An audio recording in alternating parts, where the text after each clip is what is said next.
Assalamualaikum warahmatullahi wabarakatuh, teman-teman semua penderita asam lambung kartan CTP psikosomatis disorder dimanapun kalian berada. Semoga kalian diberikan kesehatan, diberikan kesembuhan, diberikan kesenangan, kebahagiaan, serta ketenangan. Amin amin ya robbal alamin. Oke, kembali lagi dengan saya tentunya di channel Berpikir Positif. Bagi teman-teman yang belum subscribe, alangkah baiknya subscribe terlebih dahulu. Jangan lupa tekan tombol loncengnya, jangan lupa tekan tombol like-nya, komen, serta share video ini kepada teman-teman yang sedang mengalami gangguan asam lambung kartan CTP psikosomatis disorder. Saya di sini bukan dokter, bukan ahli medis, juga bukan ahli herbal, apalagi ahli psikiater. Saya penyintas atau mantan penderita asam lambung kartan CTP psikosomatis disorder yang akan membagikan suatu pengalaman kepada kalian semua yang masih mengalami gangguan asam lambung kartan CTP psikosomatis disorder. Maka harapan saya semoga kalian cepat membaik, cepat pulih, cepat sembuh, dan semoga video ini bisa menjadikan wasilah sebab musabab kesembuhan bagi kalian semua. Dan kali ini saya akan membahas tentang anxiety disorder pasti akan berlalu. Maka tonton video ini, jangan di-skip-skip agar kalian tidak gagal paham, agar kalian bisa mengetahui bagaimana lepas, bagaimana keluar, bagaimana bangkit dari gangguan asam lambung kartan CTP psikosomatis disorder. Baik teman-teman, semua yang kalian alami, baik sensasi fisik, sensasi rasa, semua itu adalah permainan dari anxiety. Yang mana anxiety itu dipicu oleh asam lambung itu sendiri. Maka kalian harus melakukan sesuatu yang mana agar asam lambung itu membaik, agar asam lambung itu normal kembali. Memang tidak selalu atau tidak secara cepat ya. Semua itu ya butuh proses. Memang pengalaman saya waktu itu penderitaan anxiety disorder, pengennya itu cepat-cepat gitu. Dan semua asam lambung terjadi itu dikarenakan pola pikir yang terlalu over. Pola pikir itu terlalu memikirkan sesuatu yang keras, sesuatu yang berat. Maka memiculah menjadi asam lambung. Semua asam lambung itu sebabnya ya dari pola pikir. Atau punya trauma batin. Gitu. Maka mulai saat ini kalian harus menjaga pola pikir kalian agar tidak terlalu memikirkan sesuatu yang berat. Apalagi memikirkan sesuatu yang mana sesuatu itu menurut kalian itu menjadikan suatu beban. Nah, maka ketika kalian sekarang kena gangguan asam lambung seperti ini, tentunya kalian susah ya. Tentunya kalian susah mengendalikan pola pikir. Karena pengalaman saya pada waktu itu, selain sensasi fisik, juga banyak sekali yang dirasakan. Seperti ketakutan itu.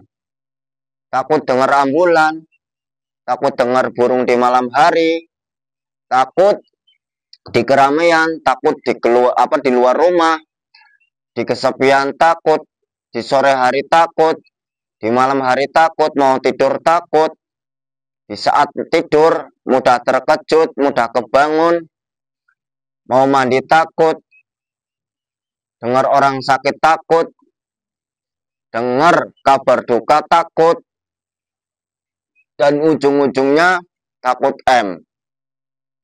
Nah itu semua itu berasal dari anxiety.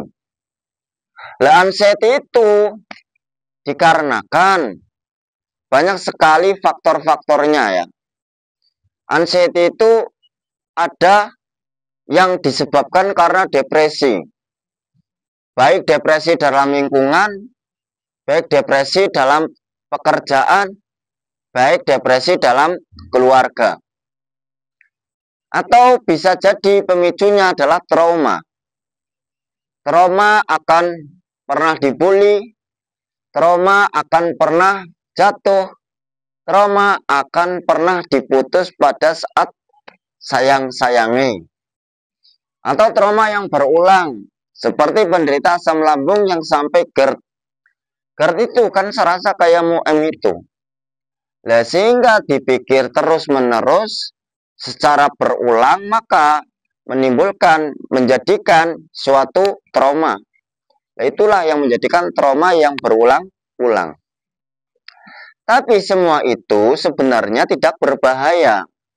Itu adalah permainan anxiety. Dan pasti semua akan berlalu.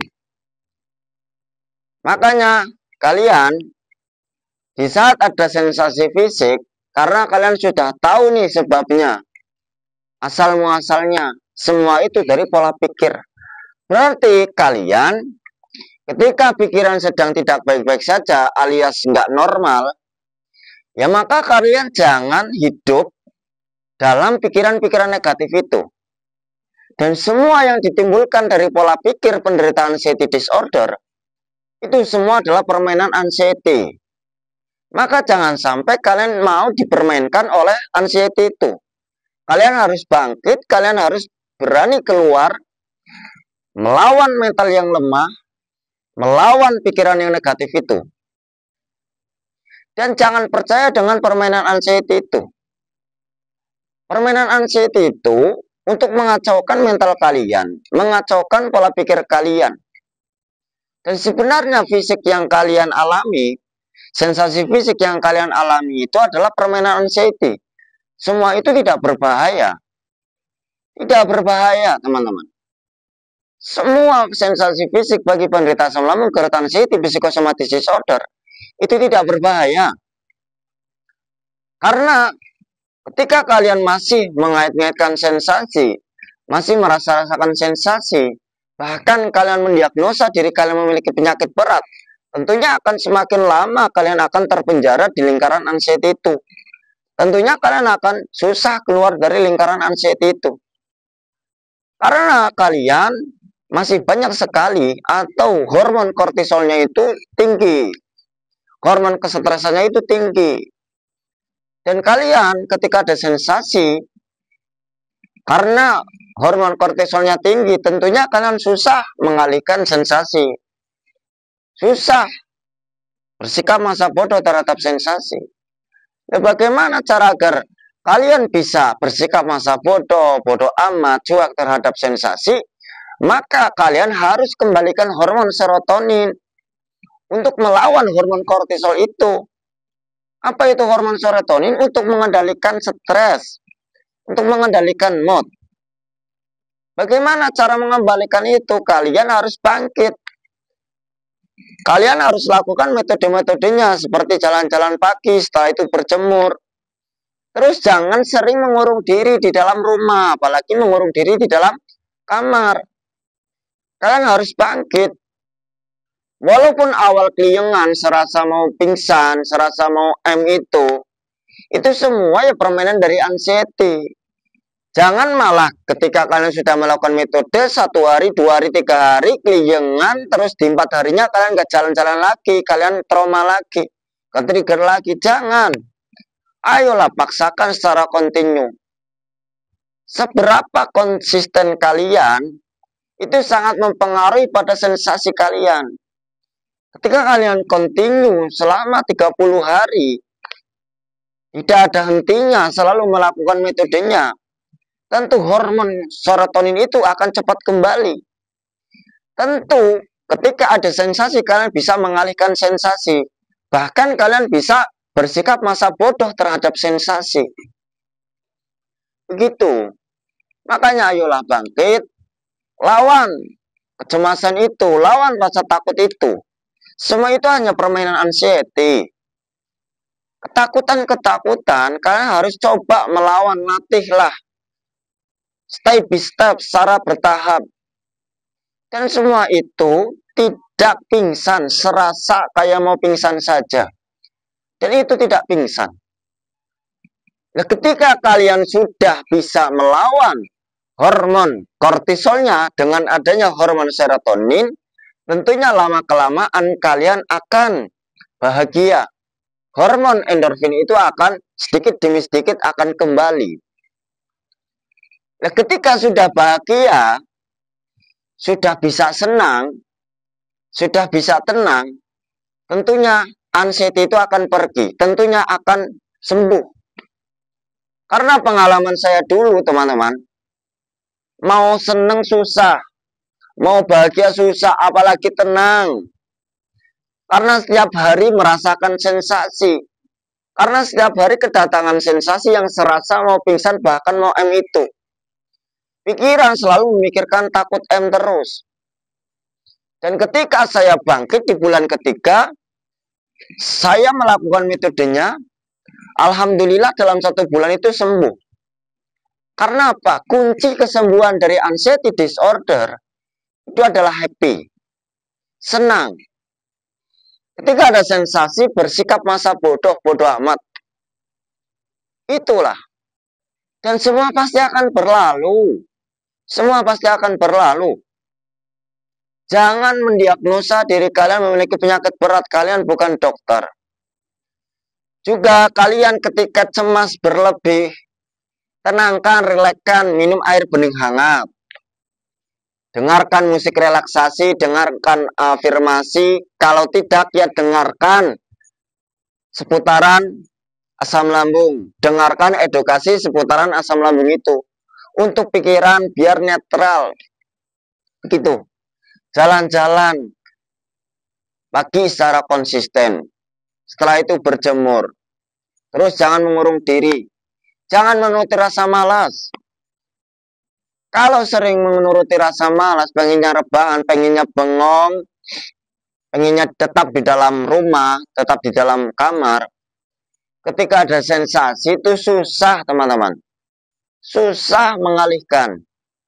Mengalihkan saja itu susah, apalagi bersikap masa bodoh. Itu susah. Maka setelah jalan-jalan pagi berjemur, kalian sibukkan diri. Main ke rumah tetangga lah. Main ke rumah temen lah, traveling kemana kek, main ke kebun, ke sawah, atau main kemana saja, atau melakukan hobi kalian, melakukan aktivitas yang menurut kalian itu senang. Itu nanti akan cepat pulih. Semakin kalian menyibukkan diri dengan aktivitas yang kalian senangi, dengan cara kalian berinteraksi, bersosial dengan teman atau tetangga, maka semakin lama kalian akan lupakan sensasi. Ketika kalian sudah lupakan sensasi, tentunya sensasi itu sedikit demi sedikit akan hilang. Sedikit demi sedikit sensasi itu akan pergi. Itulah. Maka ayolah bangkit. Terus sempatkan diri kalian melihat hijau-hijauan, berdamai dengan alam. Untuk apa? Menetralisir saraf yang menegang. Agar saraf itu netral. Agar pikiran itu senang. Kalau pikiran netral, tentunya kecemasan yang selalu mengingat tentang M itu akan pergi. Ayolah, paksakan. Sekarang sudah banyak sekali teori-teori, edukasi, motivasi seputaran asam lambung. Kalian sekarang tinggal mempraktekkan, kalian tinggal melaksanakan apa yang kalian dapatkan. Ayolah bangkit. Terus, hindari sesuatu yang memperburuk anxiety. Tentunya, kalian harus menjauh dengan orang-orang toksik. Atau orang-orang normal yang tidak tahu apa yang kalian rasakan. Hindari kalian cerita kepada orang normal yang tidak tahu tentang edukasi anxiety disorder. Kalau kalian menceritakan kepada orang normal yang mana orang tersebut tidak mengetahui edukasi seputaran asam lambung, tentunya kalian akan dianggap lebay. Dianggap mengada-ngada. Apalagi secara fisik kalian kan terlihat sehat. Memang kalian itu terlihat secara fisik itu, dilihat secara fisik itu sehat. Dan saya tahu kalian itu yang dirasakan adalah rasa. Baik fisik ataupun rasa hati, pikiran. Maka hindari cerita dengan orang-orang normal. Kalau seandainya kalian menceritakan pada orang normal yang tidak tahu edukasi seputaran anxiety disorder, tentunya akan menjadikan beban pola pikir kalian, tentunya akan menjadikan hati kalian itu sakit. Itu makanya lebih baiknya ya nggak usah cerita. Itu. Yang kedua, hindari overthinking. Pikiran itu jangan terlalu berat, jangan terlalu keras. Hindari pikiran-pikiran yang berat itu. Sekiranya nggak mampu ya sudah, bodoh amat. Sekiranya nggak ada solusi ya sudah, jangan dipikirkan. Karena fokus ke kesehatan kalian sendiri, baik sehat fisik ataupun mental itu. Udah, jangan terlalu overthinking, jangan mengait-ngaitkan sensasi, jangan merasakan sensasi, jangan mengaitkan sensasi itu dengan penyakit berat, jangan dikaitkan dengan penyakit kronis. Nggak ada hubungannya. Itu nggak ada hubungannya. Yang ketiga juga jangan kepo terhadap penyakit. Hindari searching itu. Ciri-ciri penyakit jantung, ciri-ciri penyakit kronis. Itu hindari. Itu akan memperburuk anxiety. Ketika kalian semakin banyak searching, anxiety itu akan semakin besar. Ketika anxiety semakin besar, kecemasan kalian semakin tinggi. Nanti susah dialihkan. Itu hindari dulu. Atau hindari searching itu nggak penting. Kalau sudah didiagnosa oleh dokter, hanya di gangguan asam lambung, ya sudah, percaya saja. Sama gangguan mental dan pola pikir, ya sudah. Berarti tugas kita mendobrak mental yang ngecek-ngecek, sama mendobrak pikiran-pikiran yang negatif itu. Itu. Maka ayolah, lakukan. Ketakutan-ketakutan itu belajar dilawan. Di keramaian coba berinteraksi dilawan. Serasa ingin pulang, udah dipaksa aja di situ. Kita lihat faktanya. Apakah pingsan? Itu cuma serasa. Makanya ayolah, bangkit. Terus jangan lupa, kalian ketika ada sensasi, kalian itu tarik nafas, olah nafas, juga minum air bening hangat. Itu secara konsisten. Dan jangan lupa jaga 3P-nya. Pola pikirnya dijaga, pola hidupnya dijaga, dan pola makannya dijaga. Pola pikir itu yang paling utama harus dijaga. Kalian jangan memikir sesuatu yang berat, jangan berpikir yang negatif terus-menerus, jangan berpikir kemana-mana, jangan berpikir ngacau. Hindari itu. Juga hindari kata jangan-jangan. Aduh, jangan-jangan saya punya penyakit berat nih. Aduh, jangan-jangan saya punya penyakit kronis nih. Aduh, jangan-jangan ini nggak lama lagi. Itu hindari. Itu permainan anxiety. Makanya hindari pikiran-pikiran negatif itu. Ketika kalian selalu berpikir nano-nano, pikiran kemana-mana, pikiran negatif, pikiran ngaco itu memancing sensasi. Terus jaga pola hidupnya. Jangan begadang dulu, minimal dalam satu malam tidur 8 jam. Ya, itu. Karena apa? Karena penderita asam lambung gangguan anxiety psikosomatis disorder kalau tidur melebihi dari jam 10 malam, pikirannya biasanya negatif. Pikirannya kemana-mana. Ketika pikiran kemana-mana, susahlah tidur itu. Maka ayolah, mapan jam 9, relaxkan, tenangkan, bawa pikiran, atau dengar musik relaksasi, afirmasi. Kalau tidak ya, dengar edukasi seputaran asam lambung gangguan anxiety biar tenang sebelum tidur. Juga setelah itu kalian harus menjaga pola makannya. Pola makannya dijaga. Itu. Pola makannya dijaga. Jangan sampai kalian itu telat makan. Kalau saya dulu 2 jam makan, 2 jam makan, 2 jam makan. 2 jam makan, 2 jam makan. Itu saya. Terus saya di bulan kedua saya rubah metodenya, 4 jam makan, 4 jam makan. Sedikit-sedikit, tapi sering. Terus jangan terlalu memikirkan menu. Yang paling utama itu adalah etika makan. Yang wajib kalian hindari ketika mau makan, was-was, cemas, khawatir. Terus takut sama emosi, itu wajib. Terus juga harus minum air bening hangat minimal dalam 1 hari itu 8 gelas. Minum air bening hangat minimal dalam 1 hari itu 8 gelas. Itu lakukan secara konsisten, pasti ada perbaikan. Dan semua itu pasti akan berlalu. Perlakukan diri kalian layaknya orang normal. Kalian itu hanya di gangguan mental. Kalian itu normal, hanya di gangguan mental sama pola pikir. Makanya ayolah bangkit, lakukan aktivitas yang menyenangkan, lakukan metode-metodenya, dan jangan lupa jaga 3P-nya itu. Semangat, kalian pasti akan sembuh. Kalian pasti normal lagi, kalian pasti akan sembuh total. Banyak salahnya dari saya, mohon maaf yang sebesar-besarnya. Wassalamualaikum warahmatullahi wabarakatuh.